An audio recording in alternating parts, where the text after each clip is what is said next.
இன்னைக்கு ரொம்ப ஹெல்த்தியான ஸ்நாக் ரெசிபி பண்ண போகிறேன். இது பண்ணுறதுக்கு ரொம்ப டைம் ஆகாது. வீட்டில் இருக்கிற பொருட்கள் வச்சு ரொம்ப சிம்பிளாக ஈஸியாகவே பண்ணலாம்.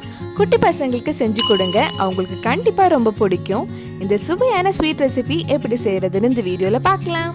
இந்த ஸ்நாக்ஸ் பண்ணுறதுக்கு 2 ஏத்தப்பழம் எடுத்திருக்கேன். கொஞ்சம் நல்லா பழுத்த பழமாக பார்த்து எடுத்துக்கோங்க. ஃபர்ஸ்ட் இது சின்ன சின்ன பீஸாக கட் பண்ணி எடுக்கலாம். கட் பண்ணதுக்கப்புறம் ஒரு பேனில் கொஞ்சம் நெய் ஊற்றுறேன். சுத்தமான நெய் வீட்டிலே எப்படி செய்யலான்னு இதுக்கு முன்னாடி வீடியோ போட்டிருந்தேன். அந்த வீடியோ நீங்கள் இன்னும் பார்க்கலைன்னா அதோட லிங்க் டிஸ்கிரிப்ஷனில் இருக்குது, அந்த வீடியோவும் போய் பாருங்கள். இதில் கொஞ்சம் கேஷ்நட்ஸ் ஆட் பண்ணியிருக்கேன். கேஷ்நட்ஸ் கூட உங்களுக்கு வேணும்னா வேறு நட்ஸும் ஆட் பண்ணிக்கலாம். இது 1 நிமிஷம் கிட்ட ஃப்ரை பண்ணதுக்கப்புறம் நம்ம கட் பண்ணி வச்சுருக்கிற பழம் ஆட் பண்ணலாம். கேஷ்நட்ஸ் ஃப்ரை ஆயிடுச்சு. இப்போ நம்ம கட் பண்ண பழம் இதில் போட்டு நல்லா வேகிற வரைக்கும் நெய்யில் வதக்கலாம். இதே மாதிரி நிறைய ஸ்வீட் ஸ்நாக் ரெசிபி எல்லாம் நம்ம சேனலில் பண்ணியிருக்கோம். அதோட லிங்கும் கீழே டிஸ்கிரிப்ஷனில் கொடுத்துருக்கேன்.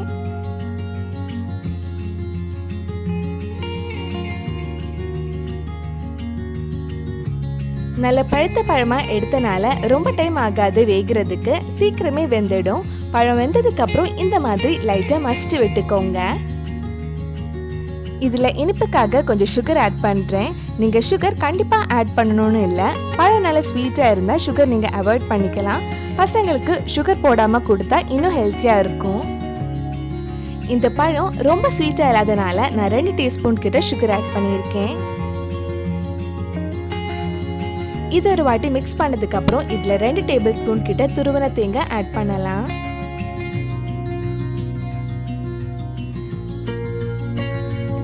நல்ல ஃப்ளேவருக்காக ஏலக்காய் பொடி ஆட் பண்ணுறேன். இதெல்லாம் சேர்த்து நல்லா மிக்ஸ் பண்ணலாம். அந்த சுகர் நல்லா மெல்ட் ஆகுற வரைக்கும் ஒரு 2 நிமிஷம் வதக்கலாம்.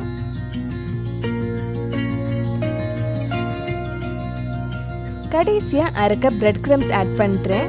நான் இது கோதுமை பிரெட் தான் பவுடர் பண்ணி எடுத்திருக்கேன். இதெல்லாம் சேர்த்து நல்லா மிக்ஸ் பண்ணும்போது மறக்காமல் லோ ஃப்ளேமில் வச்சுக்கோங்க. தேவைப்பட்ட கொஞ்சம் நெய் ஆட் பண்ணி மிக்ஸ் பண்ணிக்கோங்க. இதெல்லாம் சேர்த்து ஒரு 2 நிமிஷம் மிக்ஸ் பண்ணதுக்கப்புறம் ஆஃப் பண்ணிடலாம்.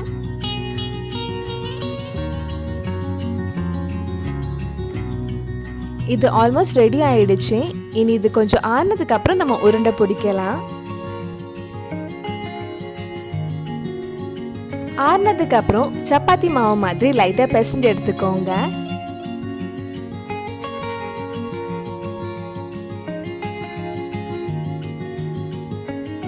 இந்த மாதிரி பிசைஞ்சதுக்கு அப்புறம் நம்ம குட்டி குட்டி பால்ஸ் உருண்டை பிடிக்கலாம்.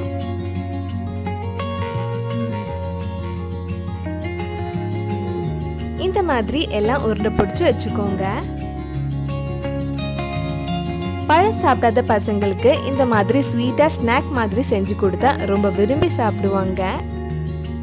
எல்லாம் அழகா உருண்டை பிடிச்சாச்சு. இது இப்படியே வேணும்னாலும் சாப்பிடலாம். ஆனால் இன்னும் கொஞ்சம் கிறிஸ்பியாக டேஸ்டி ஆக்குறதுக்கு நம்ம பழம் வதக்குனா அதே பேனில் மறுபடியும் கொஞ்சம் நெய் ஊற்றி லைட்டாக ஃப்ரை பண்ணி எடுக்கலாம்.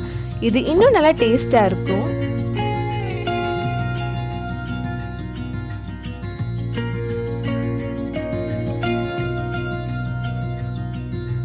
மெதுவாக திருப்பி போட்டு எல்லா சைடும் ஃப்ரை பண்ணுங்க.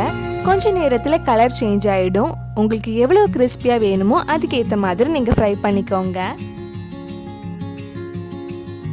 ஈவினிங் டைமில் இந்த மாதிரி பசங்களுக்கு செஞ்சு கொடுங்க. கண்டிப்பாக அவங்க ரொம்ப விரும்பி சாப்பிடுவாங்க. நம்ம ஹெல்த்தி பனானா பால்ஸ் ரெடி ஆயிடுச்சு. உங்களுக்கு இன்னும் கொஞ்சம் கோல்டன் கலர் வேணும்னா இன்னும் கொஞ்சம் நேரம் ஃப்ரை பண்ணுங்க.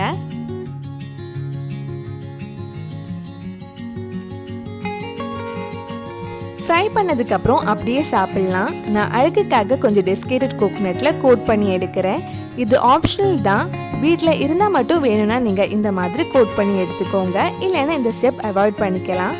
டெசிகேட்டட் கோகோனட் வீட்டிலே ஈஸியாக பண்ணலாம். அதோட லிங்கும் கீழே டிஸ்கிரிப்ஷனில் கொடுத்துருக்கேன்.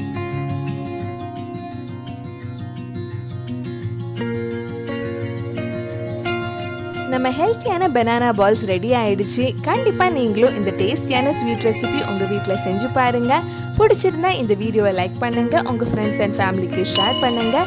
வேறு என்னெல்லாம் ஸ்நாக் ரெசிபி நம்ம சேனலில் ட்ரை பண்ணலான்னு கீழே கமெண்ட் பாக்ஸில் சொல்லுங்கள். நீங்கள் இன்னும் என்னோட சேனலை சப்ஸ்கிரைப் பண்ணலைன்னா மறக்காமல் சேனலையும் சப்ஸ்கிரைப் பண்ணுங்கள். கூடவே அந்த பெல் ஐக்கனையும் ப்ரெஸ் பண்ணால் நான் புது வீடியோ போட்ட உடனே உங்கள் ஃபோனுக்கு நோட்டிஃபிகேஷன் வந்துடும்.